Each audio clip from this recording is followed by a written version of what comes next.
सर्वप्रथम तुमचं 3 वेज मीडियामध्ये स्वागत सर. आजच्या विषयाची जी सुरुवात आहे, वैद्यकीय शिक्षण क्षेत्रातील ओबीसी आरक्षण, वस्तुस्थिती आणि फसवणूक. म्हणजे फसवणूक आपण या अर्थाने घेतलेली आहे की यावर ओबीसींची फसवणूक होते आहे आणि त्या जागा ज्या आहेत ओबीसीच्या कोट्यातल्या या भरल्या जात नाही अशा पद्धतीनं आकडेवारी आणि अभ्यास आपण सातत्याने मांडलेला आहे. पण या आजच्या चर्चेची सुरुवात करताना मी सुरुवात या प्रश्नाने करणार. 11,000 जागा ओबीसींच्या वैद्यकीय शिक्षण क्षेत्रामध्ये भरण्यात आलेल्या नाहीत, त्यामुळे 93व्या घटना दुरुस्तीचं हे उल्लंघन आहे असं सोनिया गांधींनी देखील पत्रात नमूद केलेलं आहे. कदाचित हा आपल्या प्रयत्नांचा तो एक भाग आहे. पण अशा काळामध्ये की ज्यावेळेस सर्वोच्च न्यायालय म्हणतं आहे की आरक्षण हा मूलभूत अधिकार नाही आणि दुसऱ्या बाजूला आपण हे म्हणतोय की हे संवैधानिक सरकार जे आहे संविधानाने आलेलं आहे आणि हे संविधानाची अंमलबजावणी करत नसेल तर ते त्यांनी केलं पाहिजे. तर या बाबी ज्या आहेत म्हणजे नेमकं सर्वोच्च न्यायालय जे म्हणतं आहे की मूलभूत अधिकार नाही आरक्षण आणि अशा काळामध्ये ओबीसींच्या वैद्यकीय शिक्षण क्षेत्रातील आरक्षण जे आहे ते भरलं जात नाही, तर हा जो विषय आहे हा आपण कशा पद्धतीनं हाताळणार आहेत किंवा याच्यावर काय पद्धतीनं मार्ग आपण काढणार आहेत, उपाय करणार आहात? आरक्षण जे आहे हे फंडामेंटल राईट्स न म्हटल्यामुळे आणि माझा मुद्दा जो होता की ते 3 जजचं बेंच आहे आणि इंदिरा साहनी किंवा मंडल आयोगाचं जे बेंच होतं ते 9 लोकांचं होतं, तरी त्यांनी ओबीसींना रिझर्वेशन दिलं 1993ला. म्हणजे आरक्षण हे मूलभूत अधिकारात मोडतं हे त्यांनी मान्य केलेलं आहे. आणि के विरमणीचं आपण जर का पत्र पाहिलं तर त्याच्यामध्ये त्यांनी स्पष्ट म्हटलं आहे हे मूलभूत अधिकाराचं जे चॅप्टर आहे त्या चॅप्टरमध्ये मोडतं. त्यात स्पष्टपणे असं म्हटलेलं आहे, म्हणजे 16 मध्ये तर वेल डिफाईन केलेला आहे, 15 हा शिक्षणासाठी आणि स्पेशल प्रोव्हिजन साठीचा आर्टिकल आहे, पण 16 जो आहे तो एम्प्लॉयमेंटचा जो आर्टिकल आहे त्याच्यामध्ये डिफाईन झालेला आहे रिझर्वेशन कुणाला द्यावं. तर त्यामध्ये असं स्पष्ट म्हटलेलं आहे की those who are backward class of citizens आणि दुसरं म्हणजे ज्यांना ऍडिक्वेट रिप्रेझेंटेशन नाही आहे, म्हणजे पुरेसं प्रतिनिधित्व नाही आहे. तर जी ओबीसीच्या ज्या जाती आहेत या जाती मंडल आयोगाने जो सर्वे केला त्याच्यानुसार आयडेंटिफाय केलेले आहे की या सोशली आणि एज्युकेशनली बॅकवर्ड क्लासेस आहे. कारण त्यामध्ये बॅकवर्ड क्लासेस हा शब्द वापरलेला आहे, तर बॅकवर्ड क्लासेस हा शब्द jointly scheduled caste, scheduled tribe आणि socially and educationally backward classes यासाठी म्हणून तो वापरण्यात आलेला आहे. आणि त्याच्यामुळे मंडल आयोग कमिशनचा रिपोर्ट म्हणतो की हे बॅकवर्ड क्लासेसमध्ये या जाती येतात. राहिला प्रश्न ऍडिक्वेट रिप्रेझेंटेशनचा, तर ऍडिक्वेट रिप्रेझेंटेशन आहे की नाही आहे, तर याचं उत्तर ऍडिक्वेट रिप्रेझेंटेशन नाही हे आपल्याला माहित आहे. कारण जे बरेचसे तो मुद्दा जर का तो दाखवतोच की आपण आपल्या आता मागे सुद्धा राईट टू इन्फॉर्मेशन ऍक्टच्या तहत प्रधानमंत्री कार्यालयामध्ये किती IAS ऑफिसर ओबीसीचे आहेत किंवा राष्ट्रपती सचिवालयात किती आहेत किंवा वेगवेगळ्या मंत्रालयात किती आहेत ओबीसी IAS ऑफिसर, याचे जेव्हा आकडे शोधण्यात आले होते तर त्याच्यामध्ये 40 पैकी एकही नसणं किंवा एखादा असणं, म्हणजे जे रिप्रेझेंटेशन आहे हे निश्चितच ऍक्च्युली 2 किंवा 3% वर कुठेच नाही आहे हे सिद्ध होतं. पण जरी त्यांना असं वाटत असेल की ते अधिक सिद्ध करायचं आहे तर ओबीसीच्या ज्या संघटना आहेत सगळ्या राज्याच्या आणि राष्ट्रव्यापी त्या 2001 पासून किंवा मला तर वाटतं 1990 पासूनच मंडल आयोग लागू झाला तेव्हा इंदिरा साहनींनी म्हटलेलं होतं की ओबीसीची जनगणना करा. मग ही ओबीसीची जनगणना करण्याचं काम जर का झालं असतं तर हा जो प्रश्न वारंवार उचलण्यात येतो की ऍडिक्वेट रिप्रेझेंटेशन आहे की नाही, पण हे जनगणना करण्याचं काम कोणाचं आहे? हे काम सरकारचं आहे. सरकारला सुप्रीम कोर्टाने इव्हन IIT IIMचं जेव्हा रिझर्वेशन देण्याची वेळ आली तेव्हा सुद्धा हाच मुद्दा आला होता. त्यावेळेस सुप्रीम कोर्टाने असं म्हटलं होतं की आम्ही ओबीसीना रिझर्वेशन देऊ शकत नाही कारण त्याचा ते बॅकवर्ड क्लास ऑफ सिटीजन्स आहे हे तर मंडल आयोग म्हणतो, पण ऍडिक्वेट रिप्रेझेंटेशन त्यांची जनगणना कुठे झालेली आहे, म्हणून ताबडतोब जनगणना करा. आणि तेव्हा भारत सरकारने म्हटलं की 1931चे जनगणनाचे जे आकडे इंदिरा साहनीच्या केसच्या मंडल आयोगाच्या केसच्या वापरण्यात आले होते तेच आता तुम्ही गृहीत धरा. तर तेव्हा सुप्रीम कोर्टाने फटकारलं होतं भारत सरकारला की तुम्ही पुन्हा पुन्हा तेच आकडे घेऊन येता, त्यापेक्षा तुम्ही जनगणना का करत नाही. तर कारण त्यावेळेस जो ओबीसीचा उठाव होता, IIT IIMचं आंदोलन 2005 आणि 2006ला होतं आणि केंद्रामध्ये काँग्रेसचं सरकार होतं. ते सरकार गेलं होतं आणि त्या सरकारने अक्षरशः सुप्रीम कोर्टाच्या पाया पडून असं म्हटलं, तो आकडा आता तुम्ही ऍक्सेप्ट करा आणि आम्ही आता येणाऱ्या 2021ची जनगणना करू म्हणून. आणि तेव्हा सुप्रीम कोर्टाने ऍक्सेप्ट केलं आणि तेव्हा पुन्हा IIT आणि IIMS मध्ये ओबीसींना रिझर्वेशन मिळालं. पण 2011ला जेव्हा प्रधानमंत्री मनमोहन असं म्हटलं की आम्ही ओबीसींची जनगणना करू, तर 2011ला सुद्धा जनगणना झाली नाही. आणि आताचे जे प्रधानमंत्री आहेत किंवा त्यांची जी टीम आहे, त्यापैकी जे आधीचे होम मिनिस्टर होते राजनाथ सिंग, त्यांनी म्हटलं होतं ओबीसीची आम्ही जनगणना करू, पण आता ते म्हणतात आम्ही ओबीसीची जनगणना करू शकत नाही. आणि आश्चर्याची गोष्ट म्हणजे जो ओबीसीचा आरक्षणासाठीचा जो वाढता दबाव आहे, त्या दबावामध्ये महाराष्ट्र विधानसभेने भारत सरकारला ठराव पास करून म्हटलं की ओबीसीची जनगणना करा म्हणून. तर तेच जे केंद्राकडून जे उत्तर महाराष्ट्र शासनाला आला, तर त्याच्यामध्ये त्यांनी असं उत्तर दिलं, ओबीसीची जनगणना होऊ शकत नाही कारण संविधानात अशी तरतूद नाहीये जनगणना करणे. असं संविधानाच्या तरतुदीचा प्रश्नच नाहीये. SC ST ची जनगणना कुठे संविधानामध्ये असं कुठे लिहिलेलं आहे का, किंवा हिंदू मुस्लिम जनगणना असं कुठे लिहिलं आहे? कुठल्याही देशाला त्याचं जे खरं स्वरूप जाणून घेण्यासाठी आणि तिथे जर का वेगवेगळे जनसमूह जर का राहत असतील, तर त्या जनसमूहाचा अभ्यास करण्यासाठी जनगणनेसारखं एक चांगलं हतियार नाहीये, म्हणजे एक चांगला वेपन आहे ते हा सगळा डेटा कलेक्ट करायची. तर डेटा जर तुम्ही कलेक्ट करत नसाल आणि मग म्हणत असाल की, आणि मग सुप्रीम कोर्ट म्हणत असेल किंवा त्यांचा डेटा, तर मला वाटतं हा जो खेळ आहे हा कुठेतरी थांबला पाहिजे. पण हा खेळ जी लोक खेळत आहेत त्यांच्या हेही लक्षात आलं पाहिजे की हळूहळू हा ओबीसी वर्ग आहे हा फार मोठ्या प्रमाणामध्ये यामुळे जागृत होत आहे. महत्वाची भूमिका आता मांडलेली आहे.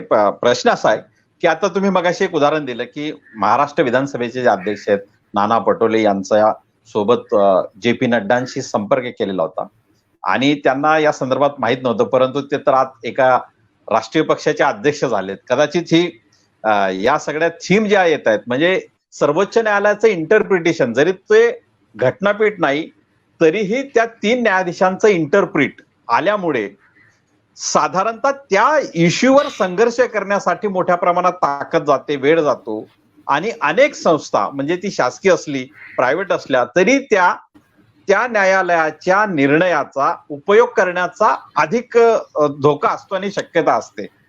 तर अशा वेळी हा जो लढा आहे, एका बाजूला न्यायालयाचं इंटरप्रिटेशन, दुसऱ्या बाजूला शासन संस्थेतले लोक यावर काही करत नाही आणि मग त्यांची पक्षात म्हणा किंवा कुठेतरी म्हणा त्यांचं प्रमोशन होतं आणि ओबीसीची जी काही फसवणूक आहे ती काही थांबत नाही.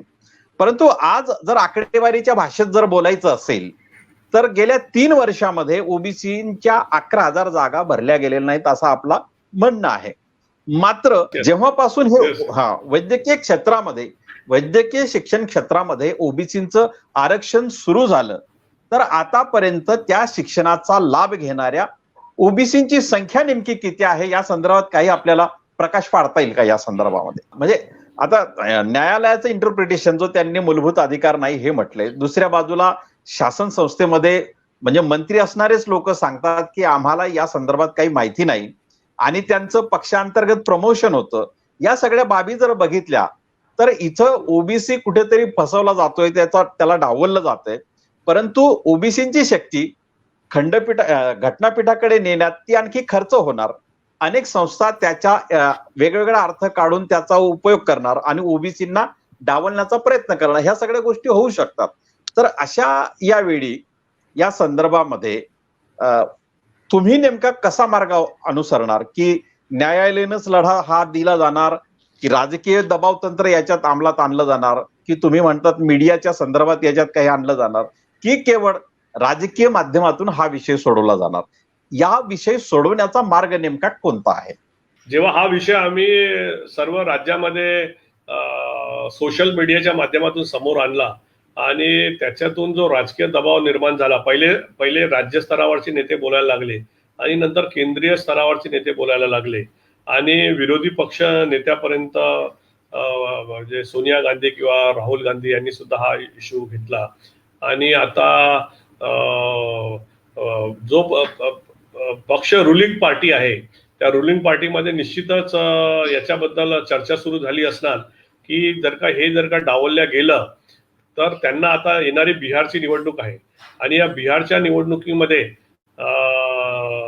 कारण जो बिहारच्या निवडणुकीमधला जो एक भावी मुख्यमंत्रीचा उमेदवार आहे तेजस्वी यादव त्यांनी सुद्धा हा सामाजिक न्यायाचा फार मोठा पराभव आहे आणि केंद्र सरकारने ताबडतोब या जागा द्याव्या त्यातल्या त्यात या सरकारने नितीश कुमारला जे समोर केलेला आहे तो नितीश कुमार पण एक ओबीसीचा नेता आहे आणि त्याच्यामुळे या निवडणुका त्यांना काढायच्या जर का झाल्या तर त्यांना हे 11,000 ज्या मेडिकलच्या जागा आहेत किंवा हे लागू करण्याशिवाय पर्याय उरणार नाही पण त्यामध्ये 11,000चा बॅकलॉग जो आहे तो सुद्धा पुढील काळामध्ये भरण्यात यावा अशी सुद्धा आम्ही मागणी केलेली आहे आणि आता स्टॅलिननी जे पत्र दिले आहे तामिळनाडूचे जे विरोधी पक्ष नेते आहे आणि आपण त्यांना भावी मुख्यमंत्री म्हणून बघतो तर त्यांनी सुद्धा असं म्हटलंय की जर का या ऑल इंडिया कोटाचा जर का उपयोग अशा प्रकारे होत असेल की तुम्ही राज्याकडून 50% जागा पोस्ट ग्रॅज्युएशनच्या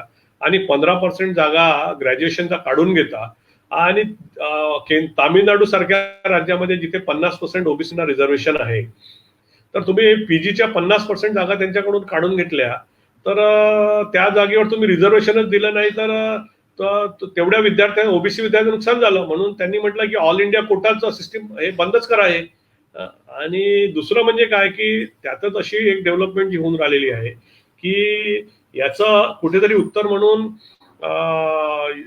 केंद्र सरकारचं जे ओबीसीचं क्रिमिलियर वाढवायचं सुरू आहे की ते 8 लाखाचं 12,000 करायचं पण त्यामधली महत्वाची बाब ही आहे की ते ओबीसीच्या त्या क्रिमिलियर मध्ये जे सॅलरीचं उत्पन्न आहे ते इन्क्लूड करत आहे आधी ओबीसीचा क्रिमिलियरचा जो क्रायटेरिया होता त्यामध्ये income from the salary and income from the agriculture हे ऍड होत नव्हते आणि त्याच्यामुळे बऱ्याच मोठ्या प्रमाणामध्ये ओबीसी जे आहेत ते व्हायचे पण आता जर का तुम्ही 12 लाखही केली आणि सॅलरी आणि ऍग्रिकल्चर उत्पन्न जर का त्यात जमा केलं तर बरेचसे ओबीसीना त्याचा लाभार्थी कमी होतील आणि दुसरी महत्वाची गोष्ट म्हणजे जो मुद्दा स्टॅलिन त्यांच्या पत्रामध्ये मांडलेला आहे तो हा की ओबीसीना तुम्ही क्रिमिलियरची कंडिशन का लावता कारण क्रिमिलियरच्या बाबतीमध्ये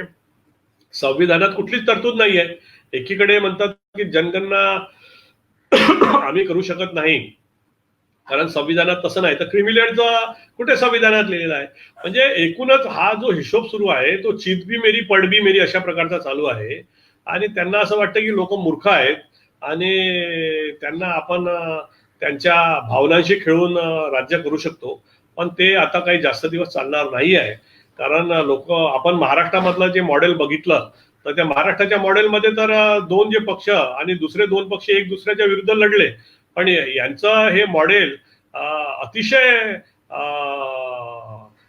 जी व्यवस्था आणू इच्छितं त्या व्यवस्थेत सामाजिक न्याय अजिबात प्रस्थापित होणार नाही असं जे मॉडेल आणू इच्छितात तर त्यावेळेस त्यांच्यासोबत असलेला शिवसेनेसारखा पक्ष काँग्रेस आणि राष्ट्रवादी या पक्षाकडे गेला आणि त्यांनी एक नवीन मॉडेल आणलं की त्यांना विरोधी पक्षामध्ये बसवलं होऊ शकतं की हे मॉडेल आता पूर्ण देशामध्ये लागू होईल कारण हा जो पक्ष आहे भाजपा या भाजपा पक्षाचे प्रधानमंत्री स्वतः मोदी जरी म्हणत असले की ओबीसी आहो तरी मी एक ओबीसी नेता म्हणून या देशाचा त्यांना विचारतो की तुम्ही ओबीसी साठी काय केलेलं आहे तुम्ही फक्त ओबीसीची मतं घेण्यासाठी स्वतःला ओबीसी म्हणता का आहे जी जनशक्ती आहे त्याचा मान ठेवला आणि लोकांना तुम्ही काही लोकांना काही काळ काही वेळासाठी मूर्ख बनवू शकता पण सर्व लोकांना सर्व वेळ आणि सर्व काही याचा प्रत्यय आता त्यांना सुद्धा यायला लागलेला आहे पण आम्ही संविधानिक पद्धतीने निवडून दिलेले आमचे प्रतिनिधी आहे त्यांना संविधानिक मार्गाने अजून त्यांना कानमंत्र देऊ इच्छितो की त्यांनी जागे व्हावे आणि राज्य कुणी या देशामध्ये करू शकतं त्या प्रकारे राज्य करावे पण हे राज्य करत असताना या देशामधला जो हा 1931 ला 52% होता ओबीसीचा वर्ग तो आज जर का जनसंख्या घेतली तर आज तो वर्ग 65 ते 70% आहे 65 ते 70% वर्गाच्या विरुद्ध जाऊन तुम्हाला असं वाटत असेल की तुम्ही कायदे करू शकता आणि आपली मनमानी करू शकता, तर ते काही काळासाठीचा षड्यंत्रकारी पिरियड असू शकतो. काही काळ ते चालू शकतं, पण ते परमनंट चालणारं नाही. लोक आता जागे झाले आहेत, लोक समजदार झालेले आहेत. लोकांना समजतं की 10 रुपये जर का माझ्यापाशी आहे आणि 10 रुपयाचं पुस्तक माझ्या मुलाला घ्यायचं आहे, 10 रुपये देवाला दक्षिणा चढवायची आहे, तर तो 10 रुपयाचं पुस्तकच घेतो. एवढा तरी शहाणा प्रत्येक माणूस झालेला आहे. त्याला कळतं की 10 रुपयाचं पुस्तक माझी पिढी घडवेल, माझ्या मुलाला शिक्षण देईल, आणि 10 रुपये देवाची दक्षिणा आहे ते मी नंतर समोर कधीतरी पाहू. म्हणजे ऍटलिस्ट तो तिथे डिले कसा करायचा हे समजलेला आहे, जरी त्याची देवावर निष्ठा असली तरी सुद्धा. तर त्याला प्रायोरिटीज आता समजत आहे, हे यांनी समजून घेतलं पाहिजे.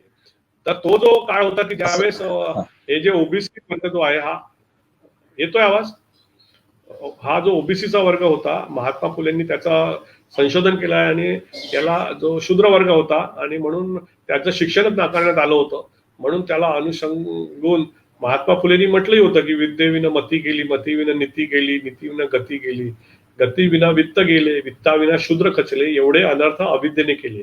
पण आज तो काळ नाही आहे. आज प्रत्येक माणूस हा शिक्षित झालेला आहे आणि आपलं काय कशात चांगलं आहे कशात वाईट आहे त्याला समजतं.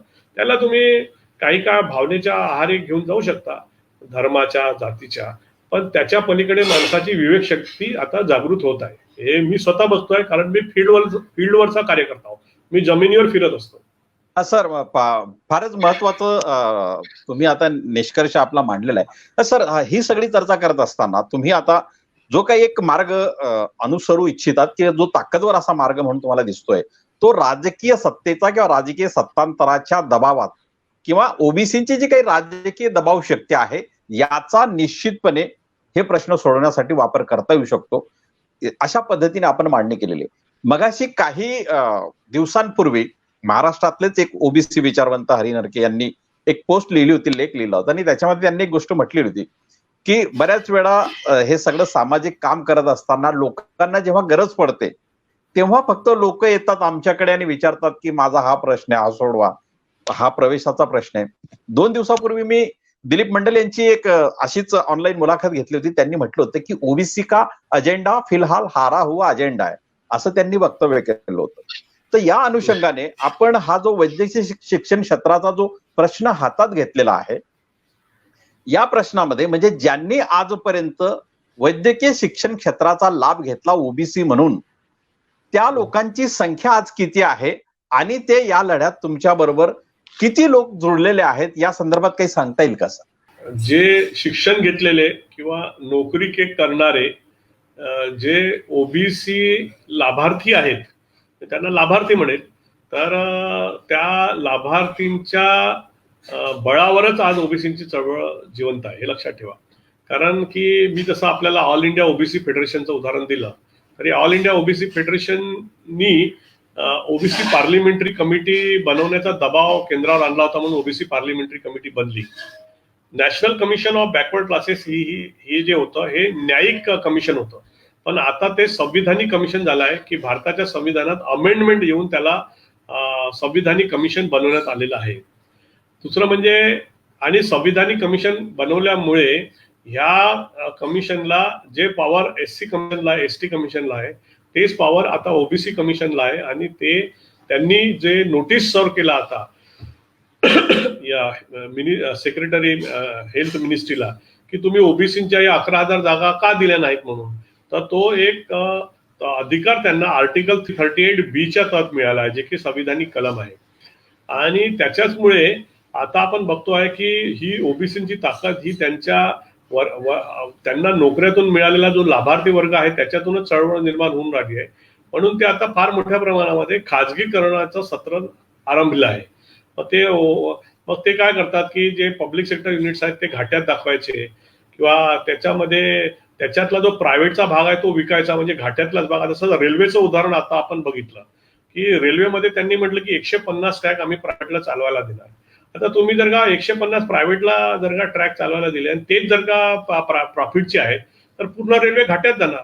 कारण कुठलाही जो बिझनेस असतो त्याची काही प्रॉफिट सेगमेंट्स असतात आणि काही लॉस सेगमेंट असतात, आणि प्रॉफिट आणि लॉस सेगमेंट एकत्र येऊन ऍक्च्युली त्याचा प्रॉफिट होत असतो ऍक्च्युली.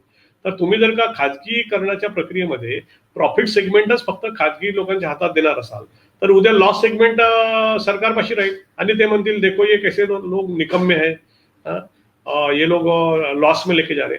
अशा प्रकारचं एक पॉलिसी सुरू आहे आणि ही पॉलिसी सर्वचकडे ते इम्प्लिमेंट करत आहे. पण जे पण उद्योगपती आज त्यांच्याशी मिलीभगत करून खाजगी उद्योगामध्ये येत आहेत त्यांनी एक उदाहरण घ्यावं की असा प्रकार एअर इंडिया सोबत पण झाला होता. एअर इंडिया मधले काही प्रॉफिट रूट्स होते, 32 प्रॉफिट रूट्स होते, ते प्रायव्हेट एअरलाइन्सला देण्यात आले आणि त्यावेळेसच्या मंत्र्यांनी अशी भूमिका घेतली होती की मी फक्त एअर इंडियाचा मिनिस्टर नाही आहे, मी प्रायव्हेट एअरलाइन्सचा पण मिनिस्टर आहे, असं त्यांनी भूमिका घेतली होती. तर पण तुम्ही ज्या स्लॉट्सवर एअर इंडियाचे फ्लाईट्स 100% फुल चालायचे ते स्लॉट्स जर का जसं नागपूरला 6 ते 7 ची जी संध्याकाळची फ्लाईट आहे ती 100% जाते मुंबई नागपूर, तो स्लॉट जर का तुम्ही दुसऱ्याला देऊन टाकला एक 25 मिनिटं आधी तर लोक ते फ्लाईट बुक करतील, बरोबर आहे. तर तरी पण मग त्यांनी हे जे स्लॉट्स किंगफिशर आणि जेट एअरवेज यासारख्या एअरलाईनला दिला. पण आज काय झालं, जेट एअरवेज आणि किंगफिशर या दोन्ही एअरलाईन बंद झाल्या. तर त्याच्यामुळे त्याच्यावरून त्यांनी रेल्वेमध्ये समजून घ्यावं की जो खाजगी उद्योगपती असतो त्याला फक्त ओरबाडून फायदा काढायचा असतो, त्याला देशाबद्दल काही प्रेम नसतं, त्याला फक्त फायदा हेच त्याचं तत्व असतं. पण जेव्हा तेच पब्लिक सेक्टर युनिट म्हणून एअर इंडिया काम करतं तर प्रॉफिट तर कमवायचाच, पण प्रॉफिट केव्हा कमवायचा, जेव्हा देशासंदर्भीय मधल्या सर्व ड्युटीज पार करून प्रॉफिट कमवायचा, हा त्यातला भाग असतो. आज आज आज आपले भारताचे जे लाखो लोक विदेशामध्ये अडकले होते या कोरोनाच्या काळामध्ये ते सगळे एअर इंडियाने घेऊन परत आणले. आजही वंदे मातरम मिशन मध्ये एअर इंडियाचेच कारण काय की जे एअर इंडियाचे जे एम्प्लॉई असतात ते सरकारी एम्प्लॉई असतात, पब्लिक सेक्टर एम्प्लॉई, आणि त्यांना जो आदेश असतो तो आदेश स्ट्रिक्टली फॉलो करायचा असतो. कारण एकीकडे त्यांची जॉब सिक्युरिटी असते वयाच्या 58 वर्षापर्यंत, तर त्यासोबत त्यांच्यावर दुसरी एक असाइनमेंट असते की तुम्हाला ऑर्डर दिला तुम्ही तसं करा. ते प्रायव्हेट क्षेत्रामध्ये नसतं. प्रायव्हेट क्षेत्रामधला जो पायलट असेल, जी एअरोस्टेस असते, तिला माहित आहे लॉस झाला तर मला एका महिन्याच्या नोटीसवर लोक काढतील, त्याच्यामुळे त्यांची त्या प्रायव्हेट क्षेत्रासोबत लॉयल्टी नसते. आणि त्यामुळे सरकारने जास्तीत जास्त प्रमाणामध्ये पब्लिक सेक्टर आपल्या हातात ठेवले. वरून मी दुसरा अजून एक महत्वाचा मुद्दा सांगू इच्छितो की जे खाजगी उद्योजक आहेत त्यांनी सुद्धा याचा विचार करावा. सरकार तर आपला विचार करेल तो वेगळा, पण त्यांनी जर का अशा प्रकारे हे सरकारकडून उद्योग घ्यायचं धोरण आरंभलं की हे फायद्याचं आहे म्हणून, तर आज एक सरकार आहे उद्या दुसरं सरकार येईल, ते दुसरं सरकार तुमच्या हातातले उद्योग काढू शकते ना, त्याचं नॅशनलायझेशन करू शकते. इंदिरा गांधींनी काय केलं होतं, सर्व बँकेचं नॅशनलायझेशन केलं होतं. कारण जेव्हा तिने बघितलं की बँका ह्या सावकारी झालेल्या आहेत आणि शेतकऱ्यांच्या गळ्याच्या पाश होत आहेत, तर मोठ्या प्रमाणामध्ये त्यांनी राष्ट्रीयकरण केलं. कारण राष्ट्रीयकरण करण्याशिवाय पर्याय उरणार नाही. त्यामुळे आज ज्यांच्यापाशी पण हे जे उद्योग जातील त्यांनी हे लक्षात ठेवायचं की उद्या सर्वसामान्य जनता त्रस्त होईल. आता मी तुम्हाला सांगतो की इथून मुंबईवरून कलकत्त्याला जी एअर इंडियाची जी फ्लाईट जाते त्याची तिकीट 10,000 किंवा 12,000 जास्तीत जास्त जर का खूप डिमांड असली तर. पण ज्यावेळेस एअर इंडियाचे पायलट स्ट्राईकवर गेले होते तेव्हा प्रायव्हेट एअरलाईन या मुंबई टू कलकत्ता तिकीट 45,000 रुपयात विकत होत्या. म्हणजे जनतेची किती पिळवणूक आहे लक्षात घ्या. कारण भारत सरकारची जर का एअरलाईन आहे तर ती एवढी पिळवणूक करू शकत नाही. कारण बाब एक नीतिमत्तेची येते, बाब संविधानाची येते की आपण भारत सरकारचाच उपक्रम आहोत आणि आपले पॅसेंजर हे सुद्धा भारतीय नागरिकच आहेत, त्याच्यामुळे आपण त्यांची पिळवणूक करू शकत नाही. पण प्रायव्हेट क्षेत्रामध्ये तसं नसते. प्रायव्हेट क्षेत्रामध्ये आम्ही एक कंपनी आहोत आणि जनता आमची फक्त क्लायंट आहे आणि आम्ही जेवढा पैसा ज्यावेळेस त्यांच्याकडून काढता येऊ शकतो तो पैसा आम्ही का काढू नये हा त्यांचा आविर्भाव असतो. त्यामुळे एका दृष्टीने आपल्या देशाने जी एक मिक्स्ड इकॉनॉमीचं प्रिन्सिपल घेतलं की ते मिक्स्ड इकॉनॉमीच्या प्रिन्सिपलमध्ये जसे डॉक्टर बाबासाहेब आंबेडकर होते तसे पंडित नेहरू पण होते. आणि त्यांनी म्हटलं की या देशामध्ये एकीकडे जे पब्लिक सेक्टर्स आहेत ते असले पाहिजे, पण जर का कुणाला प्रायव्हेट एंटरप्रिनरशिप करायची असेल तर ती पण करू शकतो. आपण काही चायनासारखं सगळं काही स्टेट ओन्ड असलं पाहिजे अशाही प्रकारे कम्युनिझम कडे गेलो नाही, तर आपण पूर्णपणे कॅपिटलिझम कडे गेलो नाही की सर्व प्रायव्हेटच्या हातात सोडून दिलं. कारण आपल्या देशाचा जे कल्चर आहे ते कल्चर आपण ना टोटली चायनीज कल्चरचे लोक आहोत, ना आपण टोटल अमेरिकन कल्चरचे लोक आहोत. आपलं कल्चर हे मध्यम मार्गाचं कल्चर आहे. आपण कुठल्याच एक्स्ट्रीमिझमला न जाणारे लोक आहोत. त्याच्यामुळे एकीकडे माणसाचा सर आपण ह्या प्रायव्हेटायझेशन जे आहे म्हणजे उद्योगांचं आणि सार्वजनिक क्षेत्राचं, याच्यावर आपण एक स्वतंत्र चर्चा आयोजित करणार आहोत. याच्यावर एक डीप असं खोलवर आपण चर्चा घेणारच आहोत. तो विषय आता मला या संदर्भात एक पुन्हा मेडिकल च्या संदर्भामध्ये जो प्रश्न विचारायचा आहे की मगाशी आपण उदाहरण दिलं, स्टॅलिनने ही पत्र लिहिलंय केंद्र सरकारला.